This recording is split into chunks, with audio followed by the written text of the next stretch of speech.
Hey guys, welcome back to another Atlas Archives journey, where tonight we're setting sail for Cuba, that magnificent emerald floating in Caribbean waters just 90 miles from Florida, yet somehow feeling like it exists in its own universe entirely.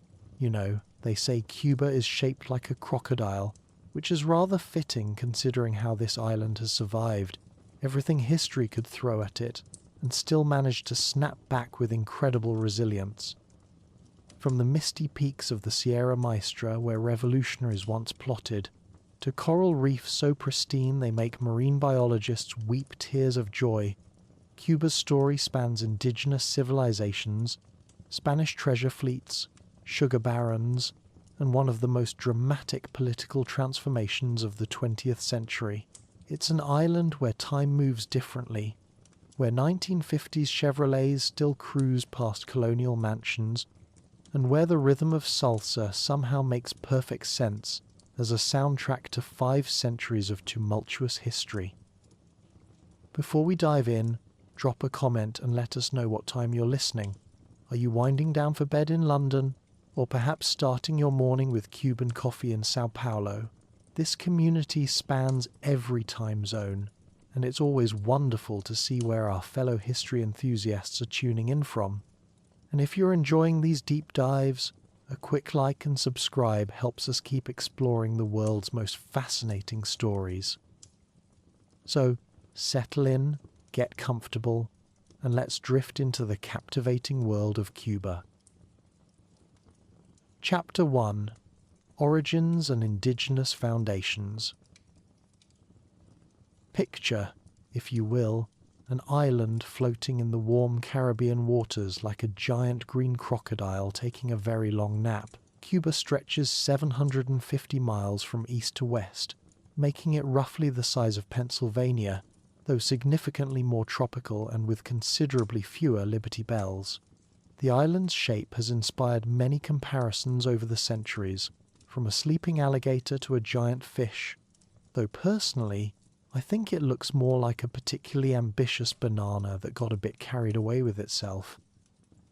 This remarkable landmass emerged from the Caribbean Sea millions of years ago, formed by tectonic forces that pushed limestone, coral reefs, and volcanic rock together into what would become one of the most strategically important islands in the Western Hemisphere. The geography itself tells a story of patience. Vast plains perfect for growing sugarcane, rolling hills that would later hide revolutionary fighters, and mountain ranges that reach toward the sky, like ancient cathedrals built by geology rather than human hands. The Sierra Maestra mountains in the southeast rise to over 6,000 feet, their peaks often shrouded in mist that makes them appear almost mystical. These mountains would later become famous as the hideout of choice for rebels and revolutionaries, proving that even in pre-Columbian times, Cuba was already preparing its dramatic stage for future historical events. The central region features the Escambray Mountains, while the far west boasts the Sierra del Rosario, creating a mountainous backbone that runs through the island like a geological spine. Between these mountain ranges lie some of the most fertile plains in the Caribbean. The valleys and lowlands were blessed with rich, dark soil that could grow almost anything with the enthusiasm of a particularly optimistic gardener. Rivers crisscrossed the landscape, providing fresh water and transportation routes for the island's first inhabitants. The longest river, the Corto, winds its way through the eastern portion of the island for over 200 miles, though it's worth noting that you probably couldn't water ski behind a speedboat on it. More of a gentle, meandering waterway perfect for contemplative canoe trips. The climate that greeted the first human inhabitants was, and remains, enviably pleasant. Tropical but not oppressively hot, thanks to the moderating influence of the surrounding ocean waters.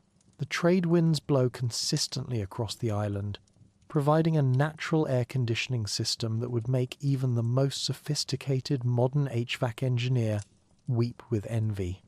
Temperatures rarely dip below 60 degrees Fahrenheit or soar above 90, creating year-round conditions that anthropologists have described as aggressively comfortable. Into this Caribbean paradise came the first humans sometime around 4,000 years ago. These weren't tourists with sunscreen and oversized hats, mind you, but the ancestors of the indigenous peoples who would call Cuba home for millennia. Archaeological evidence suggests that the earliest inhabitants arrived in waves, island hopping from the mainland Americas in canoes carved from single tree trunks, which must have required both considerable skill and an impressive amount of optimism about their navigation abilities. The first major group to establish themselves were the Guanahatabey people, who settled primarily in the western part of the island. These early Cubans were hunter-gatherers who lived in small, nomadic groups, moving through the landscape with the seasons like very early snowbirds, except they were following food sources rather than avoiding winter weather. They crafted tools from stone, bone and shell, and developed a deep understanding of the island's natural rhythms that would shame most modern meteorologists. Archaeological sites have revealed that the Guanahatabey were remarkably adapted to their environment. They lived in caves during certain seasons, not because they were primitive, but because caves provided excellent climate control long before anyone had invented the thermostat. These weren't dank, uncomfortable caverns either. Many of the caves they inhabited feature natural skylights and ventilation systems that would make Frank Lloyd Wright jealous. They decorated their cave walls with petroglyphs and pictographs, creating Cuba's first art galleries thousands of years before the concept of a museum gift shop. Following the Guanahatabey came the Kibani people, who began arriving around 1,000 years ago. The Kibani brought with them more advanced agricultural techniques and began the slow transformation of Cuba from a purely hunter-gatherer society to one that could support larger, more settled populations. They cultivated various crops including yucca, sweet potatoes, and corn, proving that the farm-to-table movement has much deeper historical roots than most restaurant owners realize. The Kibani also developed more sophisticated tools and pottery, though their ceramic work was refreshingly utilitarian rather than decorative. No fancy handles or elaborate designs here, just well-made bowls and storage vessels that got the job done. It's rather charming to imagine these practical potters, focused on function over form, unknowingly establishing a tradition that would eventually evolve into Cuba's famous efficiency-minded approach to problem-solving. But the most significant indigenous group to inhabit pre-Columbian Cuba were the Taíno people, who arrived relatively late in the island's prehistoric timeline, sometime around 700 to 800 years ago. The Taíno represented the height of pre-Columbian Caribbean civilization, bringing with them sophisticated agricultural techniques, complex social structures, and a level of political organization that would have impressed any medieval European observer had any been around to witness it. The Taíno word for Cuba was Cubanacan, which translates roughly to where fertile land is abundant. This wasn't just poetic license. The Taíno had developed agricultural methods that could support populations much larger than those of their predecessors. They practiced what we now call sustainable agriculture, rotating crops, using natural fertilizers, and managing their land with a long-term perspective that modern agribusiness could learn from. They grew cassava as their primary staple, along with corn, beans, squash, and various fruits, creating a diverse diet that would make any modern nutritionist proud. The Taíno social structure was remarkably sophisticated for a people often dismissed by later European chroniclers as primitive. They were organized into chiefdoms called cacicazgos, each ruled by a chief known as a cacique. These weren't simple tribal leaders but sophisticated political figures who managed complex trade networks, resolved disputes, and coordinated large-scale construction projects. The position of cacique was hereditary but could pass to either male or female heirs, making Taíno society surprisingly progressive by the standards of just about any era. Taíno villages, called ucayekis, were marvels of practical urban planning. Houses were arranged around a central plaza where community gatherings, religious ceremonies, and the Taíno version of town hall meetings took place. The houses themselves, called bohíos, were circular structures with thatched roofs that could withstand hurricanes better than many modern buildings. The Taíno had clearly figured out that working with nature rather than against it was generally the smarter approach, a lesson that seems to require constant relearning throughout human history. The Taíno developed a complex religious system centered around spirits called zemi, which inhabited everything from trees and rocks to weather patterns and celestial bodies. They created elaborate zemi idols from stone, wood, bone, and shell, often with intricate carvings that represented various aspects of their spiritual world. These weren't crude totems, but sophisticated artistic works that demonstrated both technical skill and deep religious thought. Some zemi idols were small enough to wear as jewelry, while others were massive stone sculptures that required community effort to create and transport. Their religious practices included elaborate ceremonies featuring music, dancing, and the consumption of cahoba, a hallucinogenic substance made from various plant materials. These weren't casual recreational activities, but deeply spiritual rituals designed to communicate with the zemi and ensure the continued prosperity of the community. The ceremonies often lasted for days and involved intricate dances that told stories of creation, harvest, and the cycles of life and death. The Taíno were also accomplished artists and craftspeople. They created beautiful pottery decorated with intricate geometric patterns, wove cotton into fine textiles, and crafted jewelry from gold, shell, and stone. Their goldsmiths were particularly skilled, creating ornaments of remarkable delicacy and beauty. They also developed a sophisticated understanding of astronomy, tracking the movements of celestial bodies and creating calendar systems that helped them predict seasonal changes and plan agricultural activities. Perhaps most impressively, the Taíno developed an extensive trade network that connected Cuba with other Caribbean islands and the mainland Americas. Archaeological evidence shows that Cuban Taíno communities had access to materials and goods from as far away as present-day Colombia and Venezuela. They traded in everything from precious stones and metals to pottery and food products, creating an early version of globalization that would have made any modern economist take notes. The Taíno also proved to be accomplished marine engineers, constructing large canoes called piraguas that could carry up to 50 people. These weren't simple dugout canoes, but sophisticated vessels with raised sides and sometimes even sails made from woven palm fronds. Some piraguas were over 70 feet long and could navigate both coastal waters and open ocean, allowing the Taíno to maintain their extensive trade networks and travel between islands with remarkable ease. Daily life in pre-Columbian Cuba revolved around agriculture, fishing, and community activities. Taíno men typically handled fishing, hunting, and the heavier agricultural work, while women managed the households, prepared food, and created textiles and pottery. However, these roles weren't rigidly enforced, and there's evidence of considerable flexibility in gender roles depending on individual talents and community needs. Children learned essential skills through play and observation, growing up in communities where knowledge was shared collectively rather than hoarded individually. The Taíno diet was remarkably diverse and nutritious. In addition to their agricultural products, they harvested a wide variety of wild foods including fruits, nuts, and medicinal plants.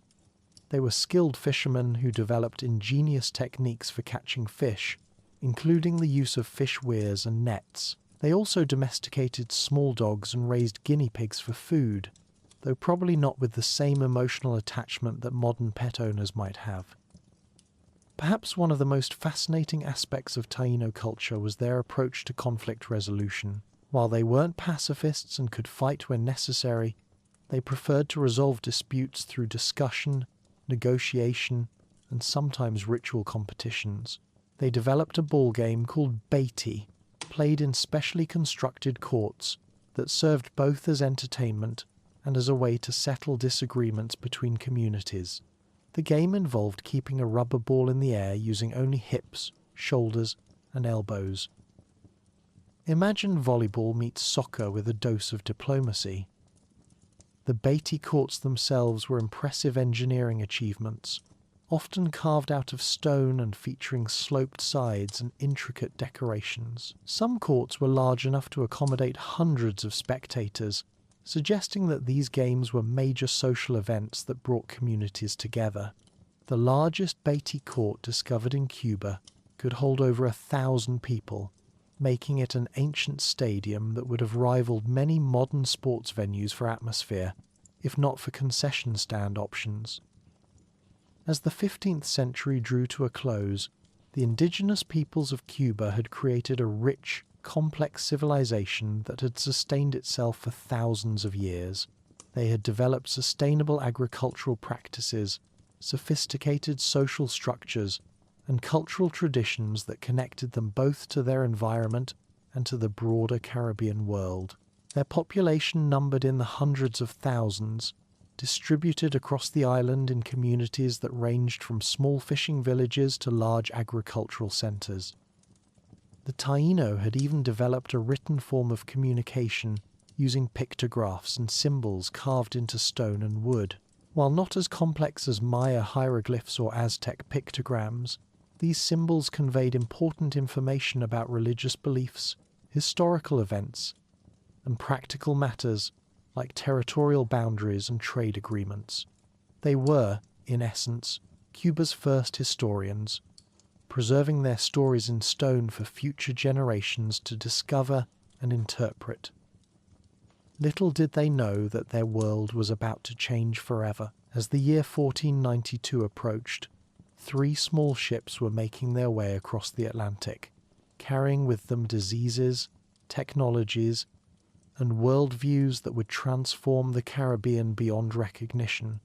But for now, in these final years of the 15th century, Cuba remained a world unto itself, a tropical paradise where indigenous peoples had created a sustainable civilization that worked in harmony with the natural environment. The stage was set for one of history's most dramatic encounters between civilizations. The Taíno, Kiboni, and Guanahatabey peoples had no way of knowing that their island home would soon become the setting for a collision between the old and new worlds that would reshape not just Cuba, but the entire course of human history. For now, though, the trade winds continued to blow, the palm trees continued to sway, and life in pre-Columbian Cuba continued its ancient rhythms, blissfully unaware that everything was about to change. Chapter 2: Spanish Colonial Era. As we drift from the peaceful world of pre-Columbian Cuba, imagine the moment when 2 civilizations first met across shimmering Caribbean waters. October 28th, 1492, Christopher Columbus, that persistent Italian navigator with questionable geography skills, spotted the Cuban coastline and thought, "Ah, there's China." Rather endearing how confidently wrong he was, though GPS hadn't been invented yet. Columbus had been island hopping through the Caribbean, convinced he'd reached Asia's outskirts. When he set foot on Cuban soil, he was so impressed that he wrote about never seeing anything so lovely, with birds singing songs that could make a person weary with joy. He was particularly taken with flocks of parrots that apparently darkened the sun, though whether this was poetic license or an actual environmental hazard remains unclear. In typical European explorer fashion, Columbus promptly renamed the island Juana, after Prince Don Juan, son of Queen Isabella. The Taíno, who had called it Cubanacan for generations, weren't consulted about this rebranding exercise. Columbus spent only days exploring the northeastern coast before moving on, still convinced he was near China, missing entirely that he'd discovered one of the Western Hemisphere's most strategically important islands. For 19 years, Cuba remained essentially a beautiful footnote in the Spanish Empire's expanding ledger. The Spanish were busy establishing themselves in Hispaniola and dreaming of mainland riches. Occasionally, Spanish ships stopped for supplies or storm shelter, but mostly the Taíno, Quibone, and Guanahatabey peoples continued their traditional life, unaware their world was about to be completely transformed. Real trouble began in 1508 when Sebastián de Ocampo sailed around Cuba, confirming it was an island rather than China's edge. This geographical revelation made Cuba seem manageable to Spanish colonial administrators, who eyed it with real estate developer interest. The island's strategic location at major Caribbean shipping route intersections suddenly made it look less like a random tropical paradise and more like valuable maritime real estate. Enter Diego Velázquez de Cuellar, a conquistador proven capable of imposing Spanish rule on indigenous populations in Hispaniola. In 1511, Diego Columbus appointed Velázquez to conquer and colonize Cuba. Velázquez was self-made, financing his expedition with 3 ships and 300 men, including a young, ambitious fellow named Hernán Cortés, who would later become famous for his own conquering activities. Velázquez landed on Cuba's southeastern coast in January 1511, between present-day Guantánamo and Maicí. They immediately faced organized resistance led by Taíno chief Hatui, who had fled Spanish colonization horrors in Hispaniola and warned Cuban Taíno about what was coming. Hatui was Cuba's first political refugee and resistance leader, though his efforts proved tragically ineffective against Spanish military superiority. Hatui's capture and execution became one of early Cuban colonial history's most famous, heartbreaking episodes. When Spanish forces captured him after months of guerrilla warfare, they offered baptism before execution, promising Christianity would allow him to reach heaven. According to Dominican friar Bartolomé de las Casas, Hatui asked if Spaniards would be in heaven. When told Christians would be there, he reportedly replied he preferred not going to such a place and declined baptism.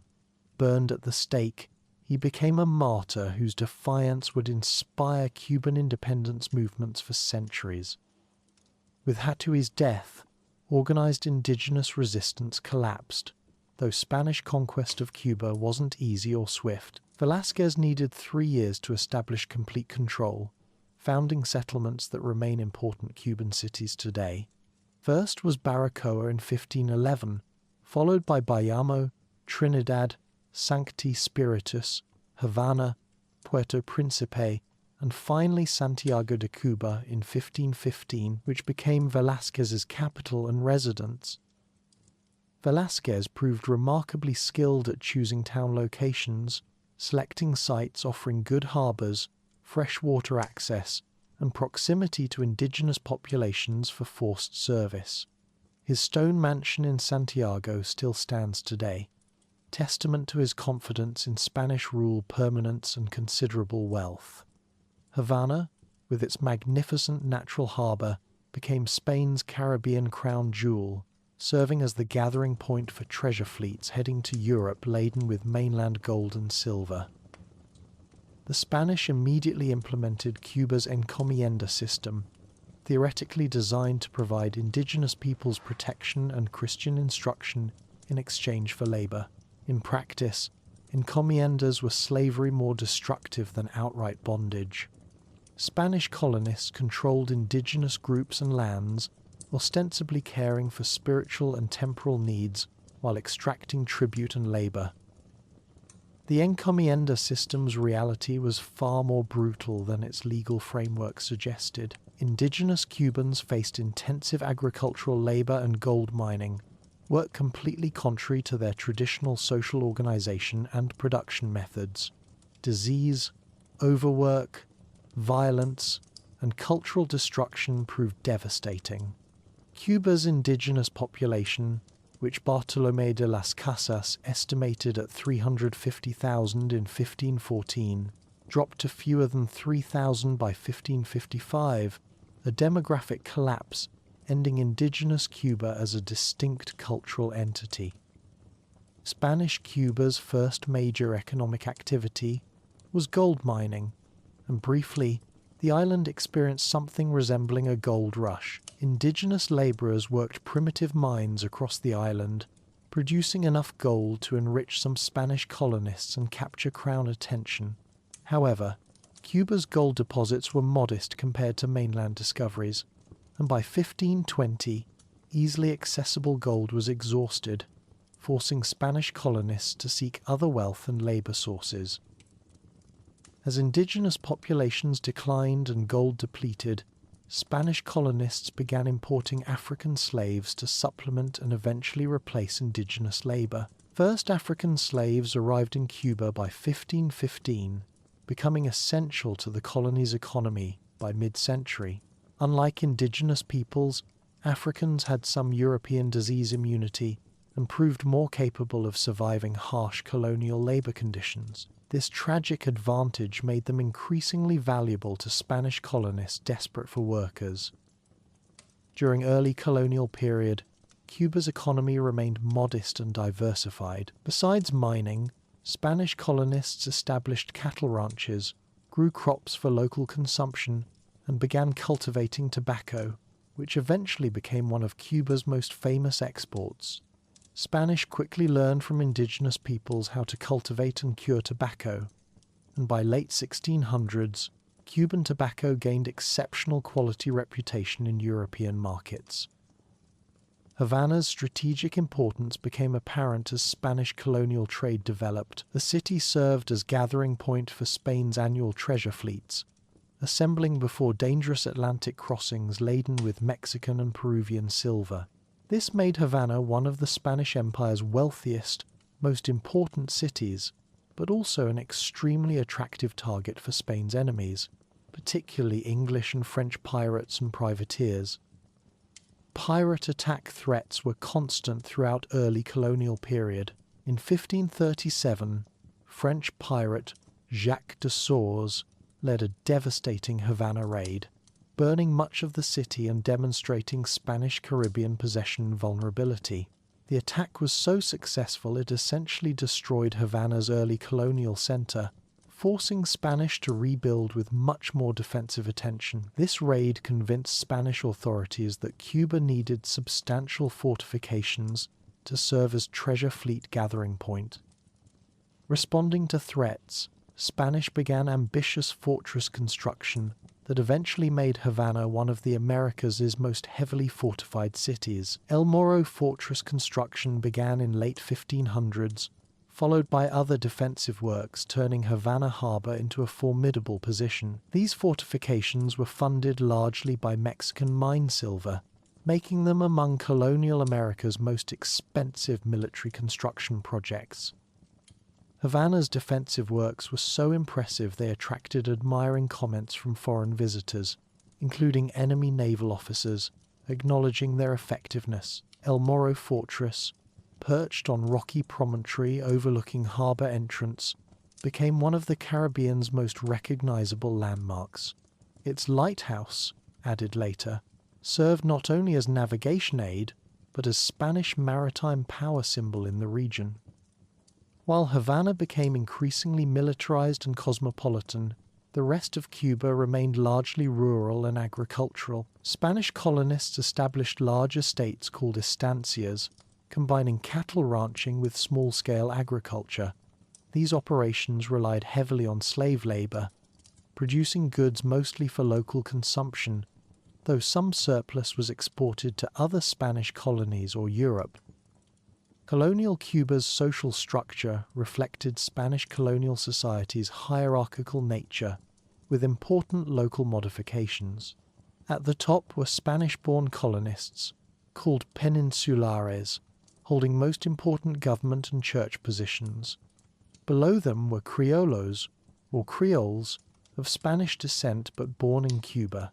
This distinction became increasingly important as Creoles developed interests and perspectives differing from Spain's. Below Spanish elite were various mixed-race groups developing as Spanish colonists intermarried with indigenous peoples and Africans. Spanish colonial system recognized numerous racial categories, creating complex social hierarchy based partly on ancestry and economic status. Free people of color, both mixed ancestry and African descent, occupied intermediate hierarchy positions, often working as artisans, small traders, or domestic servants. At the social pyramid's bottom were enslaved Africans, who by late colonial period comprised significant portions of Cuba's population. Slavery conditions varied considerably by location, work type, and individual circumstances, but the institution was fundamentally brutal and dehumanizing. Some urban slaves had opportunities to earn money and purchase freedom, while plantation slaves faced harsher conditions and fewer advancement opportunities. The Catholic Church played central roles in colonial Cuban society, serving not only as religious institution but major landowner, educator, and social service provider. Spanish colonial law required slave baptism and religious instruction, though church influence on slave treatment varied considerably. Some clergy, notably Bartolomé de las Casas, became vocal colonial abuse critics, while others actively participated in and profited from the slave system. Religious festivals provided important colonial Cuba social outlets, bringing together people from different social classes and racial backgrounds in ways otherwise rare in colonial society. These celebrations often blended Catholic traditions with African and indigenous practices, creating distinctive Cuban religious traditions persisting today.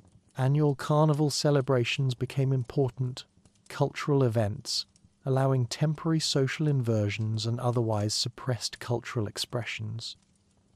The 18th century brought dramatic changes to Cuba's economy and society, largely driven by external events transforming the island's Atlantic world role. The 7 Years' War, 1756 to 1763, proved a particular watershed, demonstrating both Cuba's vulnerability and enormous economic potential.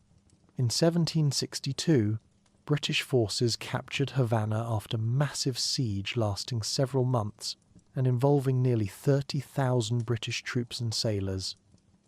British occupation of Havana lasted only 11 months, but its impact on Cuban society was profound and lasting. During brief rule, British opened Cuban ports to international trade, breaking Spanish commercial monopoly, restricting Cuban commerce for over 2 centuries. They also imported thousands of slaves from their Caribbean colonies, dramatically expanding Cuba's slave population and plantation agriculture. In just 11 months, British brought more slaves to Cuba than Spain had imported in the previous 2.5 centuries. When Spain regained Cuba control in 1763, trading it for Florida in the Treaty of Paris, Spanish colonial administrators learned important lessons about Cuba's economic potential. Brief free trade periods demonstrated enormous international demand for Cuban products, particularly sugar, if Spanish trade restrictions could be relaxed. This realization drove Spanish colonial reforms for the century's remainder. Late 18th century Bourbon reforms transformed Cuba from strategic outpost into economic powerhouse. Spanish authorities gradually liberalized trade restrictions, allowed more foreign merchants to operate in Cuban ports, and encouraged plantation agriculture expansion. The slave trade was legalized and regulated, bringing hundreds of thousands of Africans to work, expanding sugar plantations. The Haitian Revolution, beginning in 1791, provided enormous boost to Cuban sugar industry.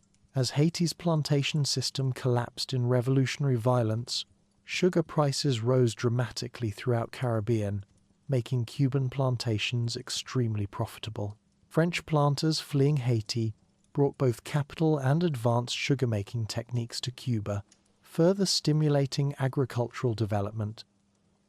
By early 1800s, Cuba had transformed from relatively sleepy military outpost into the world's largest sugar producer. Vast plantations dominated landscape around Havana and major ports, worked by hundreds of thousands of enslaved Africans living and dying under extraordinary brutality conditions.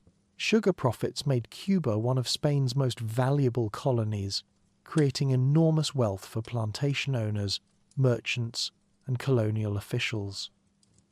Plantation agriculture expansion also transformed Cuban society fundamentally. The island's population grew rapidly, from less than 150,000 in 1763 to over 1 million by 1860, with slaves comprising nearly half the total.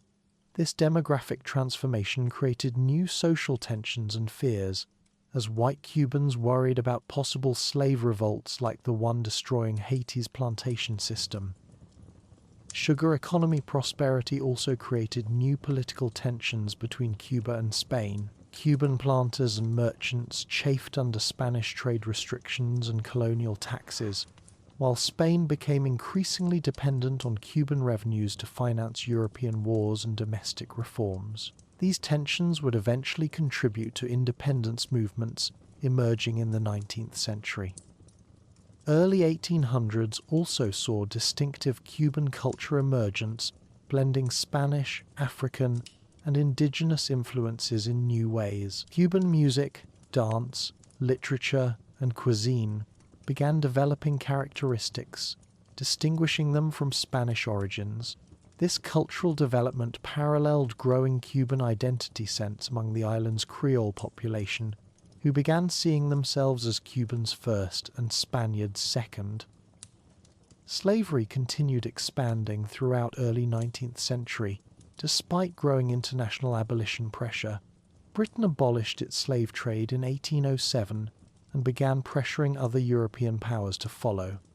Spain formally agreed to end Cuban slave trade in 1818, but enforcement was so lax that illegal importation continued on massive scale through the 1860s. Cuban planters and slave traders developed sophisticated networks for evading British and Spanish anti-slave trade patrols, often with corrupt colonial official cooperation.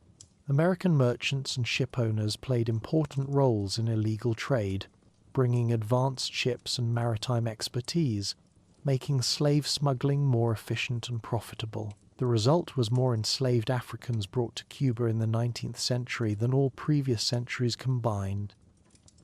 As Cuba's sugar economy matured, it became increasingly integrated with the United States economy. American merchants provided plantation expansion financing, American ships carried Cuban sugar to world markets, and American consumers became major Cuban product purchasers. This economic integration created strong ties between Cuba and the United States that would profoundly influence the island's political future. Growing United States economic importance in Cuban affairs also attracted American politician attention, many seeing Cuba as natural American territory extension. Throughout the 19th century, successive American presidents explored purchasing Cuba from Spain, viewing it as both economic opportunity and strategic necessity for controlling Caribbean trade routes.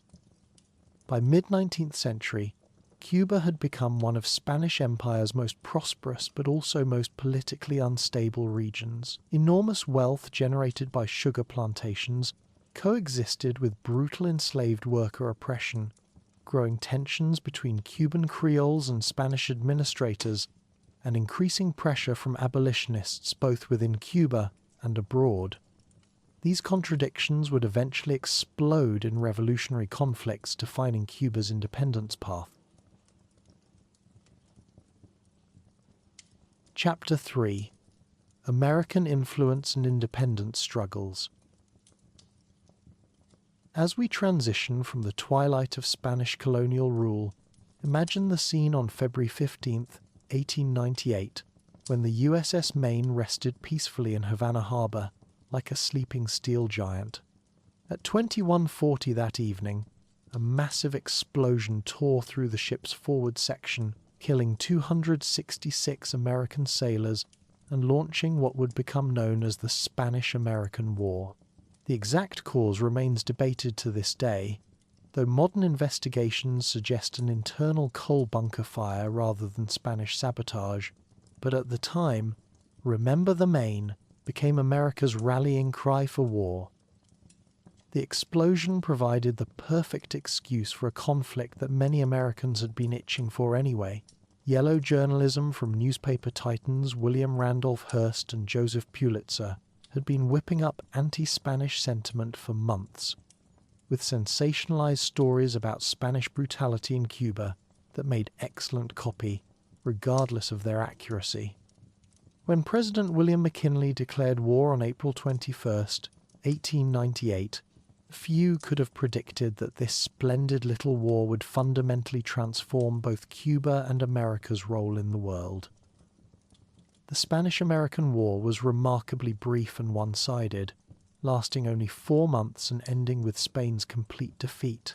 Spanish forces, already weakened by decades of fighting Cuban independence movements, proved no match for American military might. The Treaty of Paris, signed in December 1898, officially ended Spanish rule in Cuba and ceded Puerto Rico, Guam, and the Philippines to the United States. Spain's 400-year presence in the Americas was finally over. For Cubans who had been fighting for independence since the 1860s, the war's outcome was bittersweet. They had gained freedom from Spain, but found themselves under American military occupation instead of the complete independence they had fought so long to achieve. The United States justified this occupation by arguing that Cubans weren't yet ready for self-government, a paternalistic attitude that would define Cuban-American relations for decades to come. The American military government that ruled Cuba from 1898 to 1902 accomplished some genuinely impressive things. They modernized Havana's infrastructure, built schools and hospitals, and most famously, eliminated yellow fever through the mosquito control work of Dr. Walter Reed and his colleagues. This medical breakthrough probably saved more lives than any single intervention in Cuban history, though it also demonstrated American technological superiority in ways that made some Cubans uncomfortable. However, when it came time for Cuba to achieve independence, the United States attached some rather significant strings. The Platt Amendment, passed by Congress in 1901 and reluctantly accepted by the Cuban Constitutional Convention, granted Cuba nominal independence while ensuring American control over Cuban affairs. The amendment gave the United States the right to intervene militarily whenever American leaders deemed it necessary to preserve Cuban independence or maintain adequate government. This arrangement was rather like giving someone a house but keeping all the keys and the right to evict them whenever you felt like it. The Platt Amendment also prohibited Cuba from making treaties with foreign powers that might compromise its independence, restricted Cuba's ability to incur foreign debt, and required Cuba to lease land for American naval bases. The most famous of these bases, at Guantanamo Bay, remains in American hands today, creating an ironic situation where a revolutionary communist government hosts a major American military installation. When Cuba officially became independent on May 20th, 1902, it was what historians call a pseudo-independence. Thomas Estrada Palmer became Cuba's first president, though his authority was severely limited by American oversight and the ever-present threat of intervention. The new Cuban government faced enormous challenges: rebuilding a war-devastated economy, creating democratic institutions from scratch, and maintaining sovereignty while operating under the watchful eye of their powerful northern neighbor. The early years of Cuban independence were marked by political instability and frequent American interventions. When President Estrada Palmer requested American military assistance during the Liberal Revolt of 1906, the United States promptly sent troops and established a second military government that lasted until 1909. This intervention established a troubling pattern. Whenever Cuban politics became too turbulent for American tastes, the Marines would arrive to restore order. Economic dependence proved even more constraining than political limitations. Cuba's economy remained dominated by sugar exports to the United States, making the island extremely vulnerable to American economic policies and market fluctuations.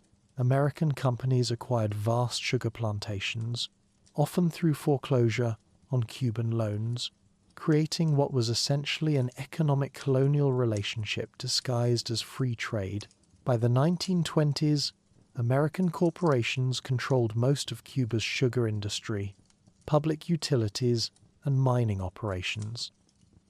This economic domination had profound social consequences. A small elite class of Cuban politicians and businessmen grew wealthy through their connections with American interests, while the majority of Cubans remained poor and politically marginalized.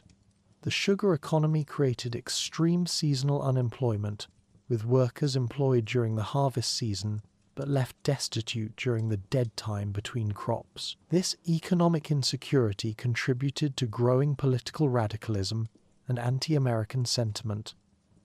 The 1920s brought both prosperity and growing political tension to Cuba. President Gerardo Machado, elected in 1924 on promises of honest government and economic development, initially delivered impressive results. He launched major public works projects, modernized transportation infrastructure, and promoted tourism from the United States. Havana became a playground for wealthy Americans seeking gambling, drinking, and entertainment unavailable during Prohibition in the United States. However, Machado's achievements were overshadowed by his increasingly authoritarian tendencies and blatant corruption. When he attempted to extend his presidency beyond the constitutional limit, opposition groups organized massive protests and strikes. Students from the University of Havana became particularly active in anti-government demonstrations, establishing a tradition of student political activism that would influence Cuban politics for decades to come. The Great Depression hit Cuba with devastating force in 1929, collapsing sugar prices and throwing hundreds of thousands out of work. Machado's response was to increase repression while seeking American support for his regime. His secret police became notorious for torturing and murdering political opponents, while government corruption reached new heights. The combination of economic crisis and political oppression created revolutionary conditions that would ultimately destroy the Machado regime. The Revolution of 1933 began as a popular uprising against Machado's dictatorship, but quickly evolved into something much more radical. Students, workers, and disaffected military officers joined forces to demand not only Machado's removal, but fundamental changes to Cuba's political and economic system. When Machado fled the country in August 1933, it seemed that Cuba might finally achieve genuine independence from both domestic dictatorship and foreign control. Enter Fulgencio Batista, a sergeant stenographer who would dominate Cuban politics for the next 25 years. During the Sergeants' Revolt of September 1933, Batista organized non-commissioned officers to overthrow the existing military hierarchy and install a revolutionary government led by Ramon Grau San Martin. This extraordinary event saw enlisted men replacing their officers and implementing radical reforms, including women's suffrage, an 8-hour workday, and land redistribution. The revolutionary government of Grau San Martin lasted only 4 months, but its reform program terrified both Cuban conservatives and American officials. U.S. Ambassador Sumner Welles refused to recognize the government, describing it as frankly communistic and maintaining economic pressure until it collapsed. When Batista withdrew his support in January 1934, Grau was forced to resign, ending Cuba's brief experiment with radical democracy. Batista's betrayal of his revolutionary allies marked the beginning of his career as Cuba's most important political figure. Though he initially ruled through puppet presidents, maintaining the fiction of civilian government, Batista was clearly the power behind the throne. He skillfully balanced competing interests, building a coalition that included the military, organized labor, and even the Cuban Communist Party, while maintaining good relations with the United States. The 1930s saw significant social and economic reforms under Batista's indirect rule. A new constitution, adopted in 1940, was remarkably progressive for its time, guaranteeing labor rights, social security, and public education, while limiting foreign ownership of Cuban land. Ironically, this constitution was adopted during Batista's first presidency, won through legitimate elections in 1940 after years of ruling from behind the scenes. Batista's first presidential term from 1940 to 1944 was generally successful and democratic. He legalized the Communist Party, implemented progressive labor laws, and maintained Cuba's economy during World War II. When he lost the 1944 election to Grau San Martin, Batista graciously accepted defeat and retired to Florida, where he lived comfortably on his accumulated wealth while planning his eventual return to Cuban politics. The post-war governments of Grau San Martin and Carlos Prio Socarrás were marked by unprecedented corruption and political violence. Government officials openly stole public funds, while competing political gangs fought gun battles in Havana streets. The University of Havana became a battleground where student politicians settled disputes with pistols rather than debate. This period saw the emergence of Fidel Castro as a student leader, though he was initially more known for his oratorical skills than his later revolutionary activities. By 1952, Cuban democracy was in crisis. The economy remained dependent on sugar exports, unemployment was high, and public cynicism about government corruption had reached alarming levels. When Batista staged his second coup on March 10, 1952, just 3 months before scheduled elections, there was surprisingly little resistance. Many Cubans were so disgusted with political corruption that they welcomed Batista's promise to restore order and honest government. However, the Batista who returned to power in 1952 was very different from the progressive leader of the 1930s and 40s. Obsessed with gaining acceptance from Cuba's white elite, who had previously excluded him from their social clubs, Batista abandoned his earlier populist positions and became increasingly authoritarian and corrupt. His regime suspended constitutional guarantees, censored the press, and used violence to suppress opposition. Batista's second dictatorship coincided with Cuba's economic integration into the American entertainment industry. Havana became Las Vegas before Las Vegas, with massive casinos, luxury hotels, and elaborate floor shows catering to American tourists seeking pleasures unavailable at home. Meyer Lansky, the notorious organized crime figure, became Batista's partner in transforming Cuba into a gambling paradise, ensuring that casinos operated honestly while generating enormous profits for both American mobsters and Cuban officials. The tourism boom created a glittering facade that concealed Cuba's underlying social problems. While wealthy Americans enjoyed luxury hotels and casinos in Havana, most Cubans remained poor and excluded from the prosperity around them. Rural areas lacked basic services like electricity and running water, while urban workers faced unemployment and inadequate housing. This stark inequality, combined with political repression, created conditions ripe for revolutionary activity. Opposition to Batista's regime came from diverse sources. Middle-class professionals resented political corruption and the suspension of democratic institutions. Students continued their traditional role as government critics, organizing protests and strikes despite violent police repression. Even some members of Cuba's elite became uncomfortable with Batista's increasingly brutal methods and his association with American organized crime. The most dramatic early challenge to Batista came from an unlikely source: a young lawyer named Fidel Castro, who had been planning to run for Congress in the cancelled 1952 elections. On July 26, 1953, Castro led a small group of rebels in an attack on the Moncada barracks in Santiago de Cuba, hoping to spark a popular uprising against the dictatorship. The attack was a military disaster, with most of the attackers killed or captured, but it established Castro as a national figure and provided a name for his future revolutionary organization, the 26th of July movement.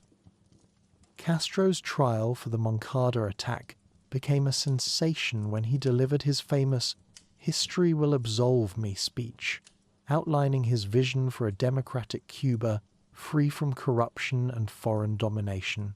Though sentenced to 15 years in prison, Castro was released in 1955 under a general amnesty and immediately went into exile in Mexico to prepare for revolution. His promise to return within a year seemed absurdly optimistic, given his limited resources and support.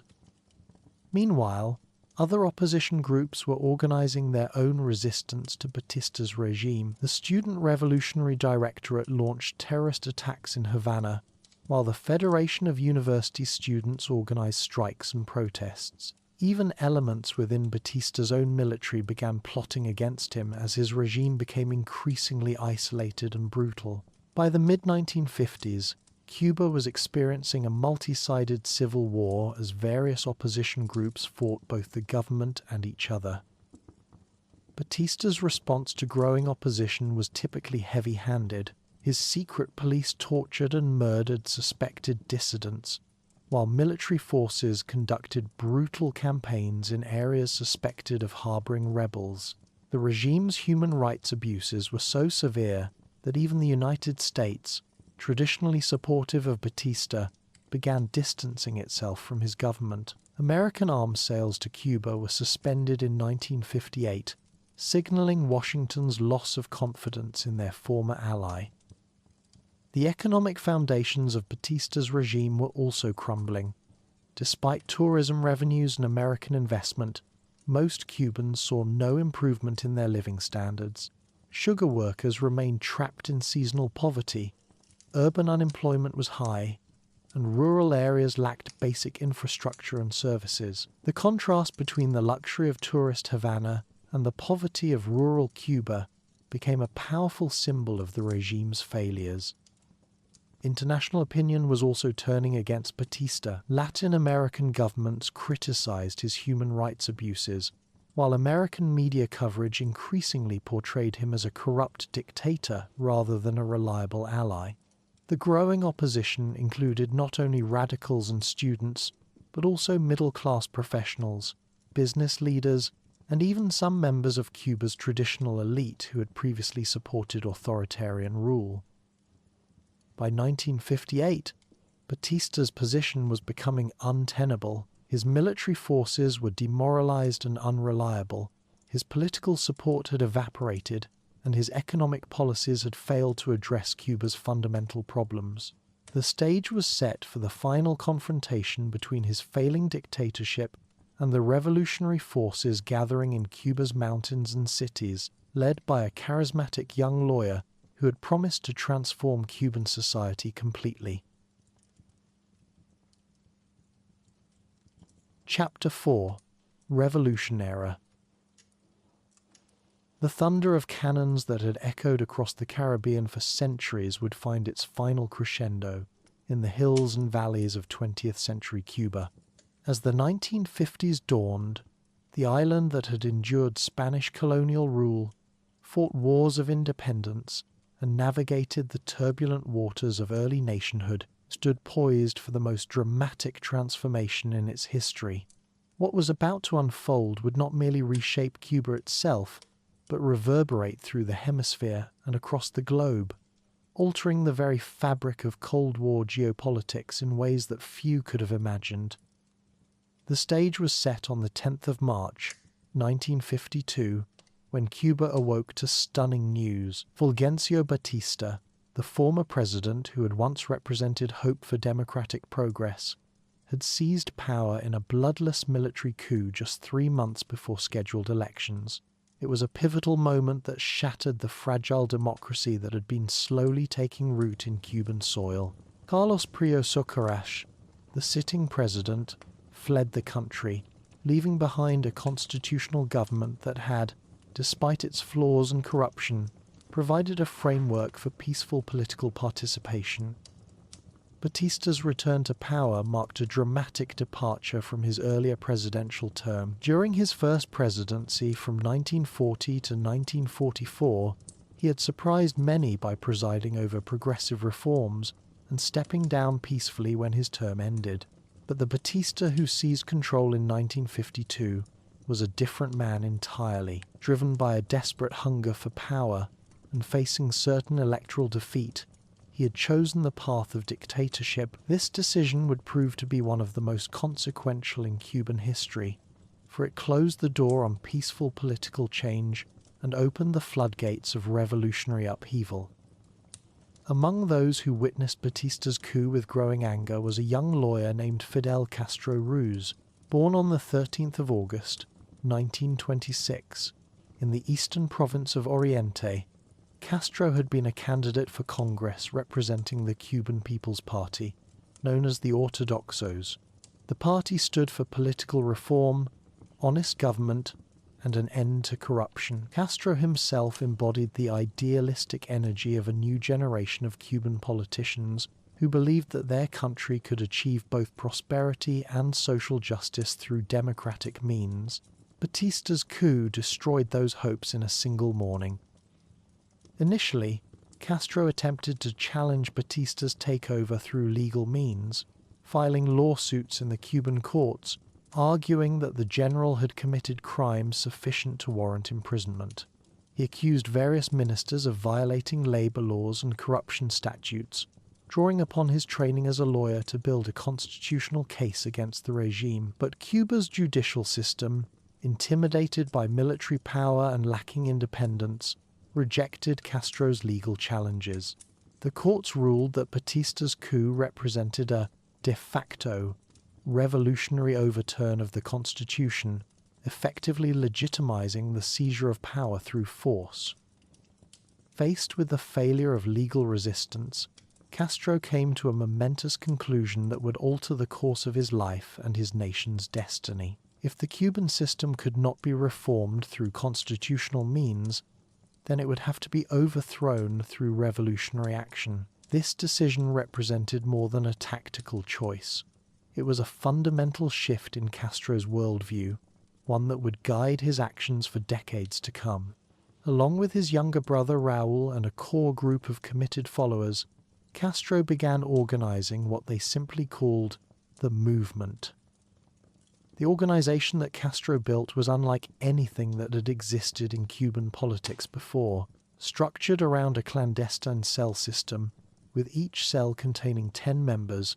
The movement was designed for maximum security and discipline.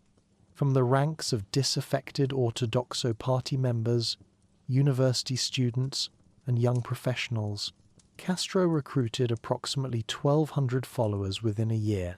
These were not seasoned revolutionaries, but ordinary Cubans who had become convinced that their country's future required extraordinary action. Most came from Havana's middle and working classes, united not by ideological fervor, but by a shared belief that Batista's dictatorship had to be ended.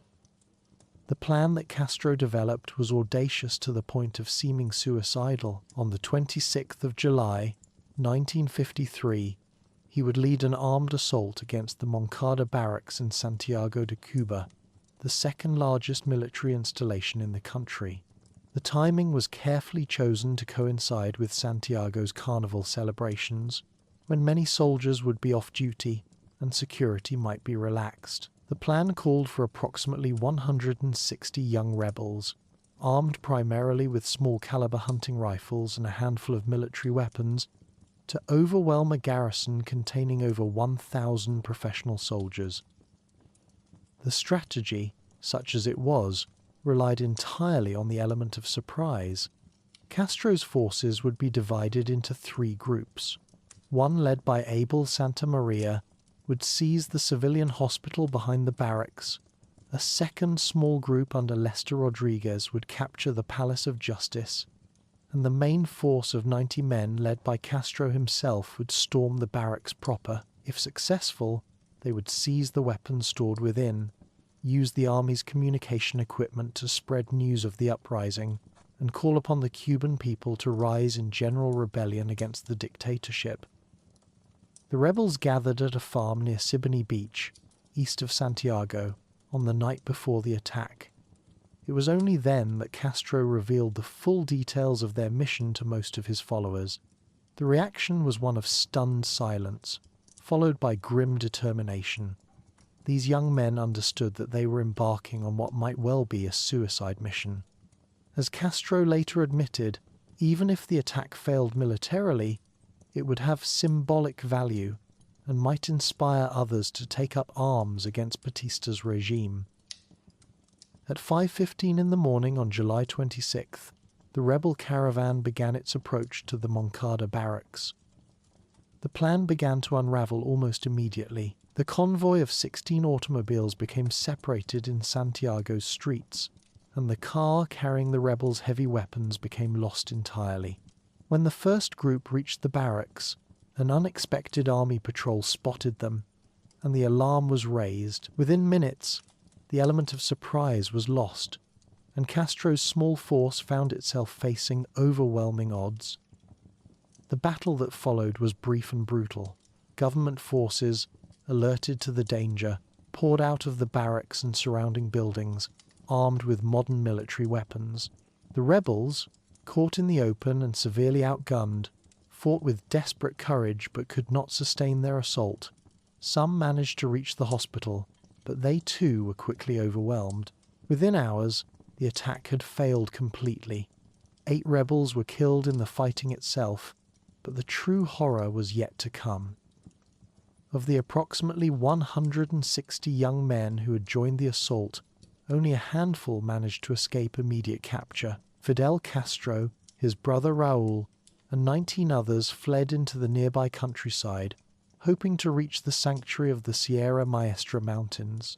They were captured within days, cold, hungry, and exhausted. Their fate might have been death, like so many of their comrades, but Castro's capture came through the intervention of Archbishop Enrique Pérez Cervantes, who helped arrange a peaceful surrender and probably saved the future revolutionary leader's life. The vast majority of Castro's followers were not so fortunate. In the hours and days following the attack, Batista's forces engaged in systematic torture and execution of captured rebels. At least 68 young men were murdered in custody, many after suffering horrific torture. Abel Santa Maria, one of Castro's closest lieutenants, had his eyes gouged out before being killed. His sister Haide was forced to witness the torture of her brother and her fiancé, Boris Luis Santa Coloma, who was also executed. These atrocities would become seared into the memory of the Cuban opposition and serve as powerful recruitment tools for future revolutionary movements. The Moncada attack, which appeared to be a catastrophic military failure, paradoxically marked the beginning of Castro's transformation from obscure provincial lawyer to emerging national figure. His trial, which began on September 21st, 1953, provided him with a dramatic platform to articulate his revolutionary vision for Cuba's future. Representing himself in court with considerable legal skill, Castro delivered a lengthy defense speech that would become legendary in Cuban revolutionary law. In words that would resonate through history and inspire future generations of revolutionaries, he declared, "Condemn me, it does not matter. History will absolve me." Castro's defense speech outlined a comprehensive program for revolutionary change in Cuba. He called for restoration of the 1940 Constitution, land redistribution to peasant farmers, profit sharing for industrial workers, and confiscation of properties gained through corruption. He spoke of Cuba's need for true independence, not just from colonial rule but from economic domination by foreign powers. His words struck a chord with many Cubans who had grown disillusioned with both Batista's authoritarianism and the corruption that had plagued their republic since independence. Sentenced to 15 years in prison, Castro was sent to the model prison on the Isle of Pines. off Cuba's southwest coast. Far from ending his political career, imprisonment provided Castro with time to study, plan, and build his movement. He read voraciously, from Marx and Lenin to José Martí and Victor Hugo, developing the intellectual framework that would guide his future actions. More importantly, he maintained contact with supporters on the mainland, who kept the flame of revolution alive through underground newspapers and political organizing. The 26th of July attack had achieved something that Castro perhaps had not fully anticipated. It had established him as the most visible and militant opponent of Batista's regime. Throughout Cuba, the name Fidel Castro became synonymous with resistance to the dictatorship. When prominent political figures spoke at rallies, crowds would chant Castro's name. A movement for amnesty grew steadily, supported by intellectuals, opposition politicians, and ordinary citizens who saw the imprisoned rebels as martyrs for Cuban freedom. By 1954, pressure for Castro's release had become impossible for Batista to ignore. The dictator, perhaps calculating that the young lawyer posed less threat in prison than as a martyr, granted amnesty to Castro and his surviving followers on May 15, 1955. Castro had served less than 2 years of his 15-year sentence, but those months had transformed him from a failed rebel into a symbol of Cuban resistance. Freedom brought new opportunities but also new dangers. Castro immediately set about reorganizing his movement, which now took the name 26th of July Movement, in honor of the Moncada attack. He gathered the survivors of that assault, including his brother Raúl, along with new recruits drawn to the revolutionary cause. But life in Cuba had become dangerous for opposition figures. Batista's secret police watched Castro constantly, and the climate of repression made open political activity nearly impossible. Recognizing that he could not safely organize a revolution from within Cuba, Castro made the difficult decision to go into exile. In July 1955, he departed for Mexico, where he would spend the next 18 months building the force that would eventually topple Batista. His farewell statement was characteristically dramatic. "I am leaving Cuba because all doors of peaceful struggle have been closed to me. 6 weeks after my release, I am convinced more than ever of the necessity of this regime's disappearance." In Mexico, Castro found a community of Cuban exiles, Latin American revolutionaries, and sympathetic intellectuals who provided both material support and ideological inspiration.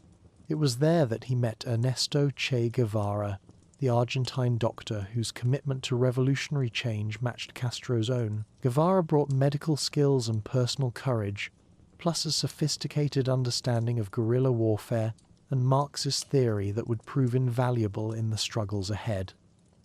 Throughout 1956, Castro worked tirelessly to prepare for his return to Cuba. The 26th of July movement raised funds through contributions from exiles and sympathizers, purchased weapons and a small yacht called the Granma, and trained 82 men in guerrilla warfare techniques.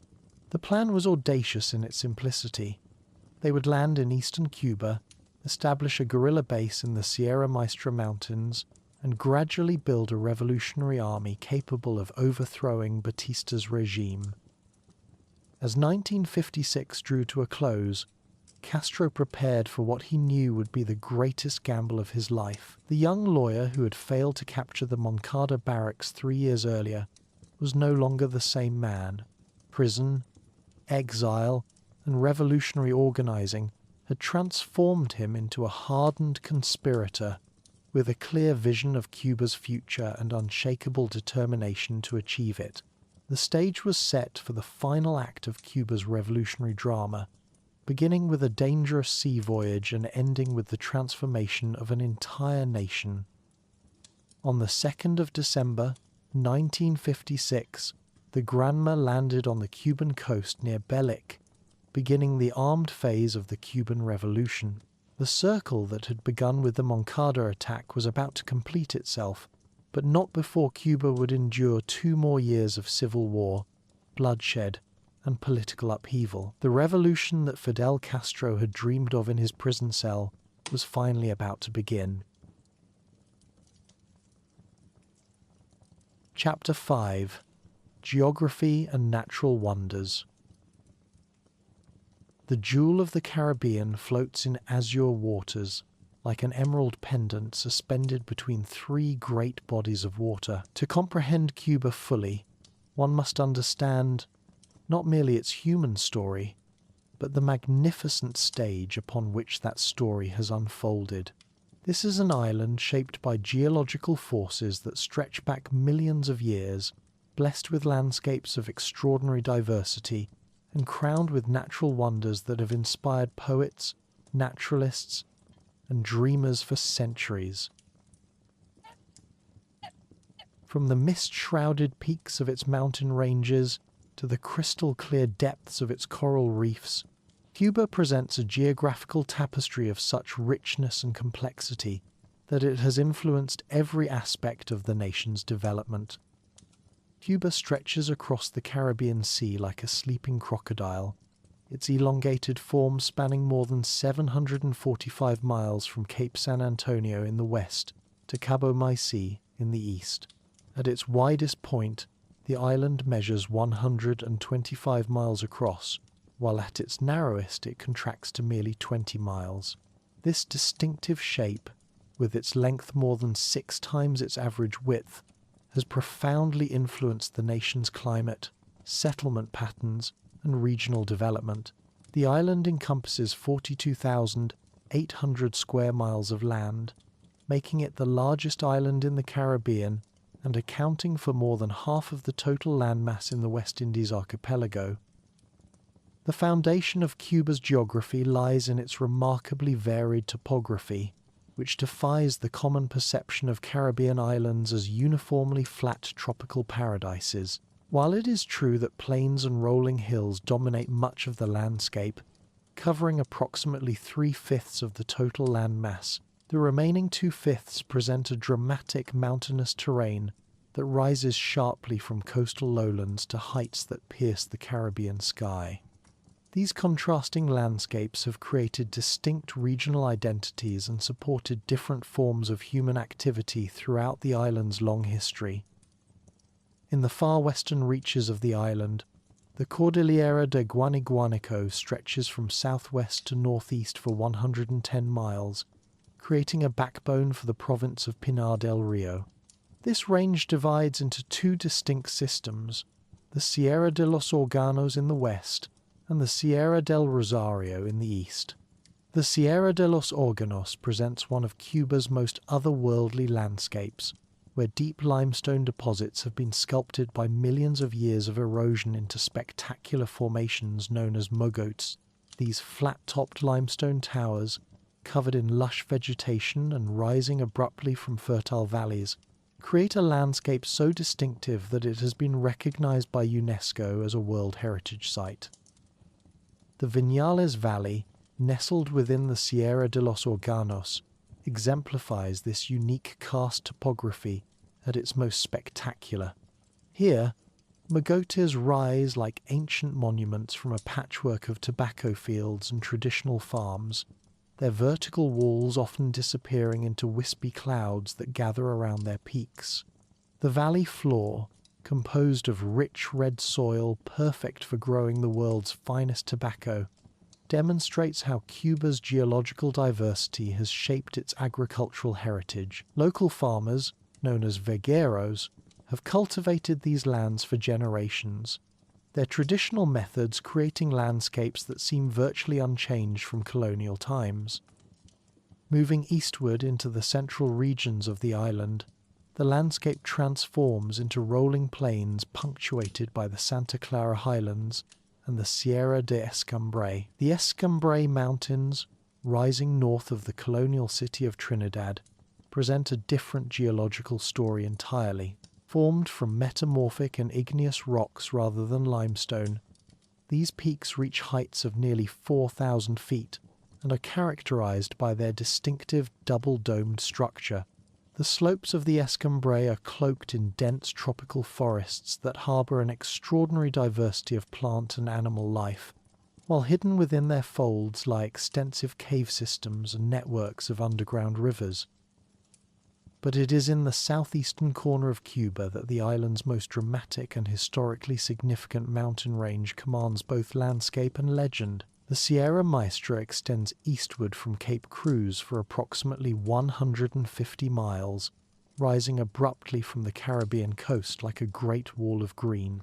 This rugged spine reaches its climax at Pico Turquino, which at 6,476 feet above sea level stands as the highest point in all of Cuba.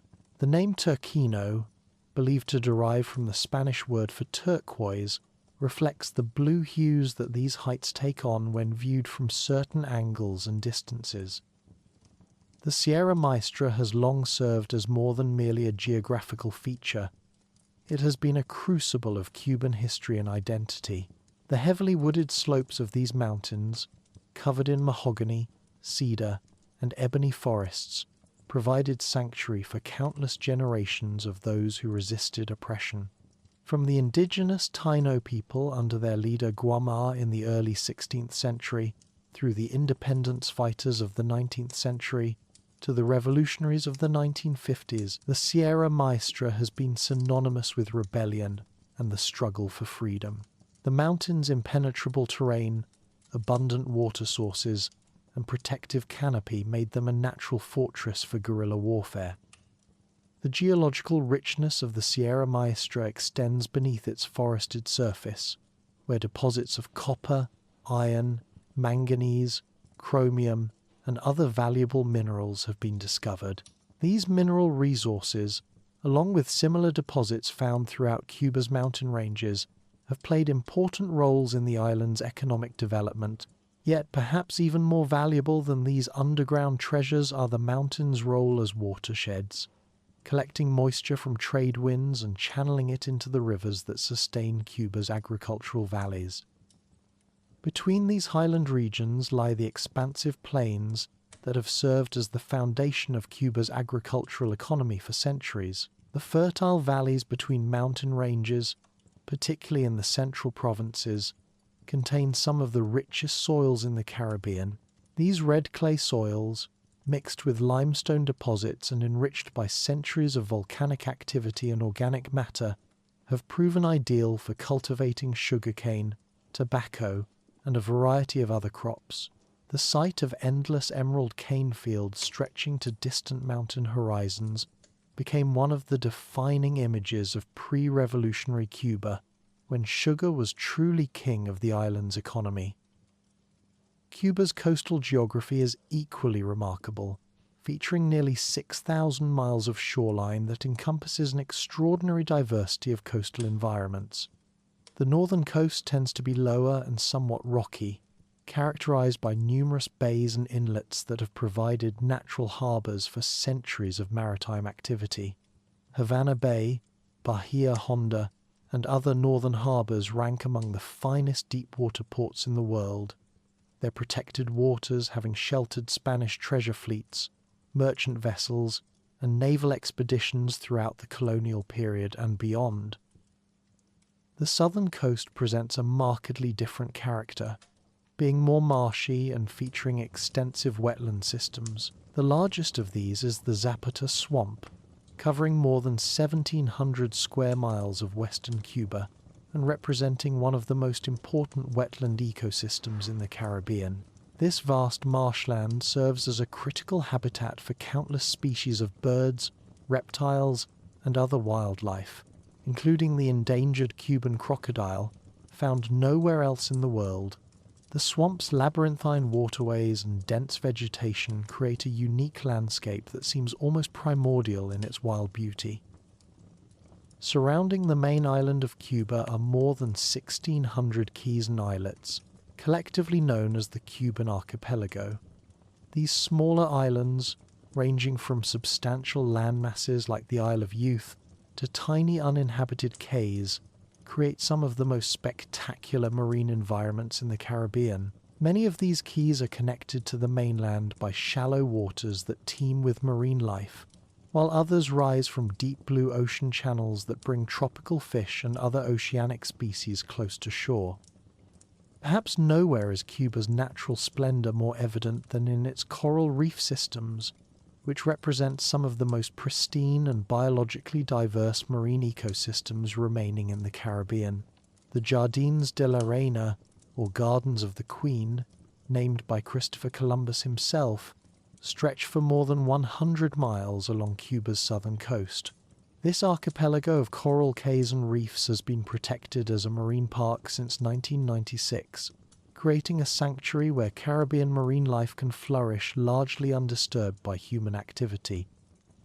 The coral reefs of Cuba serve as a vital nursery for marine species throughout the Caribbean basin. Larvae of mutton snapper, grey snapper, and dozens of other commercially important fish species born in Cuban waters ride the Gulf Stream and Caribbean current to repopulate reefs as far away as Florida, the Bahamas, and the Cayman Islands. The health of Cuba's reefs, therefore, has implications far beyond the island's own territorial waters, making their conservation a matter of regional and even global importance. Beneath the waves surrounding Cuba lies a wonderland of elkhorn and staghorn coral, brain coral, and countless other species that build the complex three-dimensional structures we call coral reefs. These underwater cities support an incredible diversity of marine life, from tiny, colourful tropical fish to massive groupers, from graceful sea turtles to occasional visiting sharks. The crystal-clear waters that surround many of Cuba's offshore cays provide visibility of over 100 feet, allowing observers to appreciate the full majesty of these underwater ecosystems. Cuba's climate, shaped by its position between the Tropic of Cancer and the Caribbean Sea, creates conditions that support this remarkable biodiversity. The island enjoys a tropical climate moderated by trade winds that sweep across its length from east to west. These steady winds help prevent the oppressive heat that might otherwise characterize such a low-latitude location, while also bringing the moisture necessary to sustain the island's lush vegetation. The climate varies somewhat from region to region, with the mountainous areas receiving significantly more rainfall than the plains, and the eastern provinces generally experiencing more precipitation than the western ones. The seasonal rhythm of wet and dry periods has profound effects on Cuba's natural systems. The rainy season, lasting roughly from May through October, transforms the landscape as dormant vegetation springs to life and rivers swell with fresh water flowing from the mountains. During these months, Cuba's countryside takes on an almost overwhelming greenness, with every available surface covered in luxuriant tropical vegetation. The dry season, from November through April, brings clearer skies and lower humidity, creating ideal conditions for agriculture and revealing landscape features that might be obscured during the rainier months. This geographical diversity has created a mosaic of distinct ecosystems across the island, each supporting different communities of plants and animals. The mountain forests harbour species found nowhere else on Earth, while the coastal mangroves provide crucial breeding grounds for both marine and terrestrial wildlife.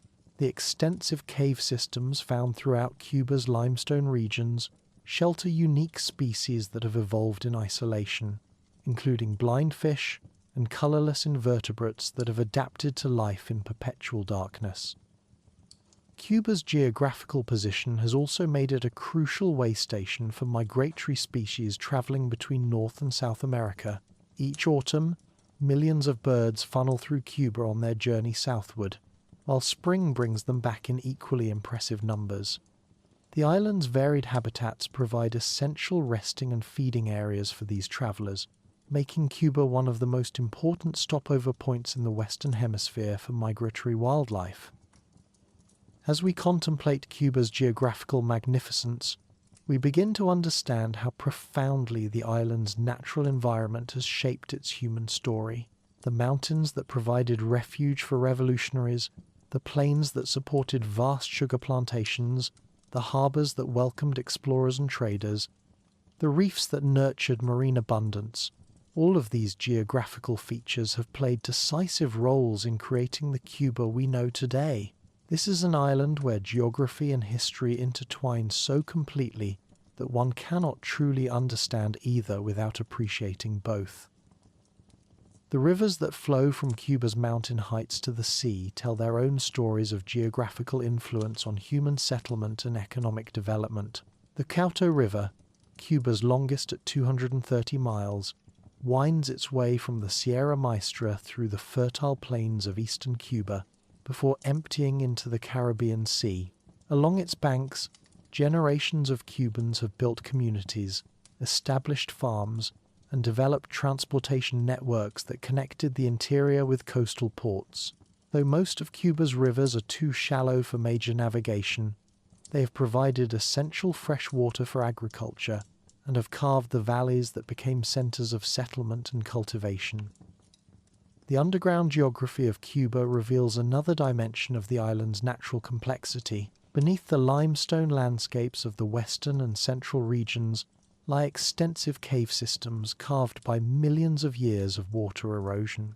Some caves extend for miles underground, featuring spectacular formations of stalactites and stalagmites, underground lakes, and chambers large enough to hold entire buildings.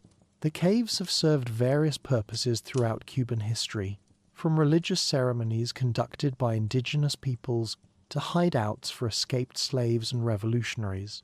Today, many of these subterranean wonders have been open to scientific study and careful tourism, revealing ecosystems as unique and fragile as any found above ground. Chapter 6: Modern Cuba and Cultural Heritage. The revolution that had begun in the mountains ended in the presidential palace in Havana on that first day of January 1959. But the transformation of Cuban society was only beginning. What followed would be one of the most ambitious social experiments of the 20th century, an attempt to reshape not merely a government, but an entire civilization. The Cuba that emerged from this revolutionary cauldron would be a nation of remarkable contradictions, a small island that would command attention far beyond its size, a society that would achieve extraordinary successes while enduring profound hardships, and a people whose cultural creativity would flourish even as they faced unprecedented challenges. The early years of revolutionary Cuba witnessed changes so sweeping and fundamental that they transformed virtually every aspect of daily life.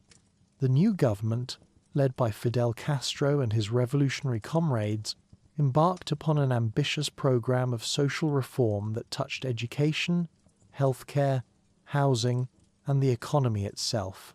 Central to this transformation was the conviction that Cuba could create a more just and equitable society, one that would serve as an example to the developing world and a challenge to the established international order. Perhaps nowhere were the revolutionary changes more dramatic than in the realm of education. Before 1959, Cuba had significant disparities in educational access, with many rural areas lacking schools and adult illiteracy rates exceeding 20% in some regions. The revolutionary government made education a cornerstone of its program, launching the National Literacy Campaign in 1961. This extraordinary mobilization saw more than 100,000 young volunteers, many barely out of their teens, travel to the countryside to teach reading and writing to peasants and workers who had never had such opportunities. The literacy campaign became much more than an educational initiative. It was a cultural revolution that brought urban and rural Cuba together in ways that had never existed before. The young brigadistas, as they were called, lived with peasant families, sharing their daily struggles while opening new worlds through the written word. Within a single year, Cuba's literacy rate rose from approximately 76% to over 96%, an achievement that would win international recognition and establish education as one of the revolution's most celebrated successes. This commitment to education extended far beyond basic literacy. The government established a comprehensive educational system that provided free schooling from elementary through university levels, creating opportunities that had previously been available only to the wealthy. The University of Havana, which had been a center of political resistance during the struggle against Batista, was expanded and joined by new institutions of higher learning throughout the island. Technical schools, medical colleges, and artistic academies flourished as Cuba invested an unprecedented portion of its national resources in human development. The transformation of Cuban healthcare proved equally remarkable. Building upon foundations that had existed before the revolution, the government created a comprehensive national health system that prioritized prevention over treatment and rural service over urban comfort. Medical students were required to serve in the countryside upon graduation, ensuring that even the most remote communities would have access to modern medical care. The results spoke for themselves. Cuba's infant mortality rate, already among the best in Latin America before 1959, improved further to rival those of the most developed nations in the world. The revolutionary emphasis on healthcare extended beyond Cuba's borders through an extraordinary program of medical internationalism. Beginning in the 1960s, Cuba began sending doctors, nurses, and medical technicians to other developing nations, offering their skills in places where medical care was desperately needed. This tradition would grow over the decades until Cuba maintained tens of thousands of medical professionals working in dozens of countries throughout Africa, Latin America, and Asia. It was a form of diplomacy unlike any other, earning Cuba goodwill and international respect even during periods of political tension. Yet these achievements came at considerable cost. The revolutionary transformation of Cuba's economy, with its emphasis on central planning and state control, led to significant economic challenges. The nationalization of industries and the elimination of private enterprise, while advancing goals of social equality, created inefficiencies and shortages that would plague the island for decades. The relationship with the Soviet Union, which had provided crucial support during the early years of the revolution, created a dependence that would prove disastrous when that superpower collapsed in 1991. The 1990s brought what Cubans euphemistically called the special period, a time of severe economic hardship that tested the revolution's resilience like no external enemy ever had. With the loss of Soviet subsidies and trading partnerships, Cuba's economy contracted by more than 30%. Food became scarce, fuel disappeared, and basic necessities that had been taken for granted suddenly became precious commodities. Yet even during this darkest period, the government maintained its commitment to education and healthcare, ensuring that schools and hospitals remained open even when other institutions struggled to function. It was during these difficult years that Cuba's cultural creativity truly shone. With material resources severely limited, Cuban artists, musicians, and writers turned inward, drawing upon the deep wells of their cultural heritage to create works of extraordinary beauty and power. The constraints imposed by economic hardship paradoxically liberated Cuban creativity, leading to a renaissance in visual arts, literature, music, and film that would bring international recognition to a new generation of Cuban artists. Cuban music, which had always been a source of national pride, experienced a remarkable revival during this period. Traditional forms like son, salsa, and Afro-Cuban jazz found new expressions as musicians blended ancient rhythms with contemporary influences. The Buena Vista social club phenomenon of the 1990s introduced the world to elderly Cuban musicians whose talent had been preserved through decades of revolution and hardship, demonstrating the continuity of Cuban cultural traditions across political divides. The Cuban film industry, supported by the state but given considerable creative freedom, produced works that gained international acclaim while exploring themes of identity, revolution, and social change. Directors like Tomas Gutierrez Alea and Fernando Perez created films that were simultaneously entertaining and intellectually challenging, examining the complexities of Cuban society with honesty and remarkable sophistication. The annual Havana International Film Festival became one of Latin America's most important cultural events, bringing together filmmakers and audiences from throughout the region and establishing Cuba as a significant voice in world cinema.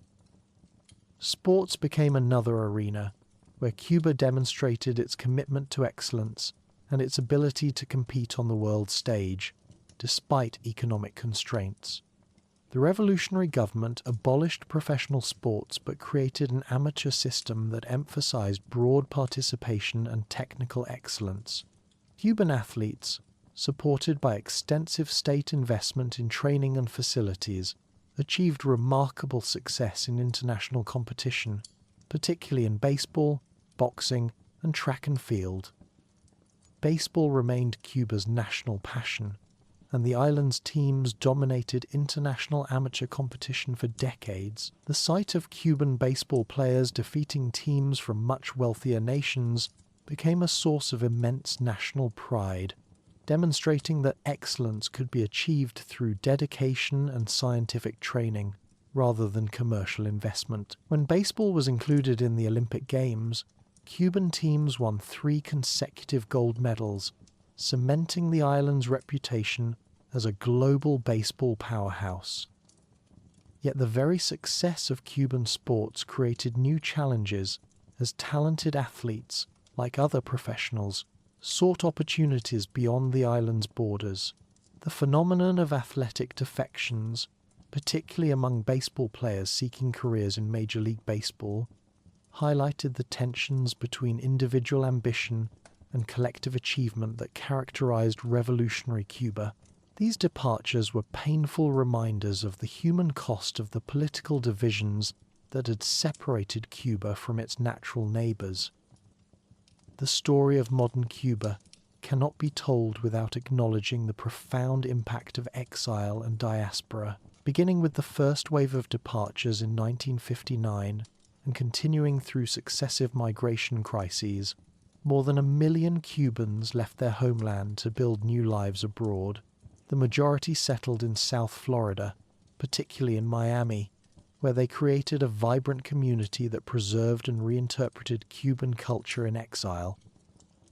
The Cuban-American community in Miami became a powerful force in American politics and culture, maintaining connections to their homeland while adapting to their new environment. Little Havana emerged as a cultural center, where Spanish remained the dominant language and Cuban traditions flourished.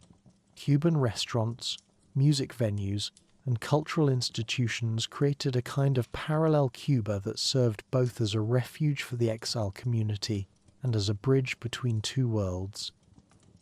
The relationship between Cuba and its diaspora remained complex and often painful throughout the revolutionary period. Families were divided by politics and geography, with some members embracing the revolution while others rejected it entirely. These divisions deepened over time as different waves of emigrants brought different perspectives and experiences, creating a Cuban-American community that was itself diverse and sometimes conflicted in its relationship to the homeland. As the 21st century began, Cuba faced new challenges and opportunities. The transfer of power from Fidel Castro to his brother Raúl in 2006 marked the beginning of a new era, one characterized by gradual economic reforms and tentative openings to the outside world. The introduction of limited private enterprise, the expansion of travel opportunities, and the gradual relaxation of restrictions on personal freedoms suggested that Cuba was beginning to adapt to a changing world while maintaining its fundamental commitments to social equality and national sovereignty. The restoration of diplomatic relations between Cuba and the United States in 2015, announced simultaneously in Havana and Washington, seemed to herald a new chapter in the long and troubled relationship between the two nations. President Barack Obama's historic visit to Cuba in March 2016, the first by an American president in nearly 90 years, captured global attention and raised hopes for a more normal relationship between the neighboring countries. The sight of the American president walking through old Havana alongside Cuban officials seemed to symbolize the possibility of overcoming decades of mutual hostility and suspicion.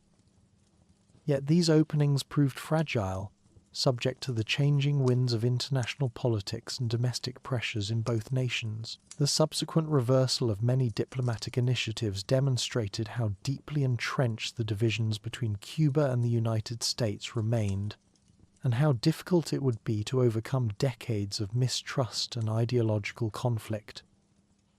Today's Cuba remains a nation defined by contradictions and possibilities. Its achievements in education, healthcare, and social equality are recognized worldwide, while its limitations in economic development and political freedom are equally evident. The island's remarkable cultural creativity continues to flourish, producing art, music, and literature that speaks to universal human experiences while remaining distinctively Cuban.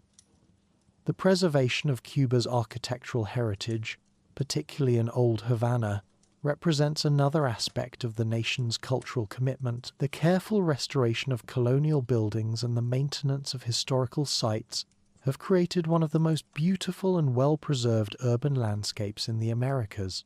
This dedication to preserving the past while embracing the future reflects the complexity of Cuban identity, which draws strength from its rich history while looking toward an uncertain but potentially promising tomorrow. The Cuban people themselves remain the island's greatest asset and most enduring legacy. Despite decades of hardship and challenge, they have maintained their warmth, creativity, and resilience. Their music fills the streets of Havana, their art graces galleries around the world, and their contributions to science, medicine, and education continue to benefit not only Cuba but the entire international community. As Cuba moves forward into an uncertain future, it carries with it the accumulated wisdom and experience of more than 5 centuries of history. From the indigenous Taíno peoples who first inhabited these lands, through the Spanish colonizers who transformed them, to the African slaves who enriched the culture, and finally to the revolutionaries who sought to create a more just society, each generation has left its mark on this remarkable island. The story of Cuba is far from finished. The challenges facing the island today, economic development, political reform, social change, and international integration, are formidable, but they are not insurmountable. The same creative energy and determination that has carried Cuba through centuries of struggle will undoubtedly guide it through the challenges and opportunities that lie ahead, ensuring that this jewel of the Caribbean continues to shine brightly in the constellation of nations. In the end, Cuba's greatest contribution to the world may be its demonstration that a small nation can maintain its independence and dignity while pursuing its own vision of social justice and human development. Whether that vision will evolve and adapt to meet the challenges of the 21st century remains to be seen, but the Cuba that emerges from this ongoing transformation will undoubtedly continue to captivate and inspire people around the world, just as it has for more than 500 years of extraordinary history.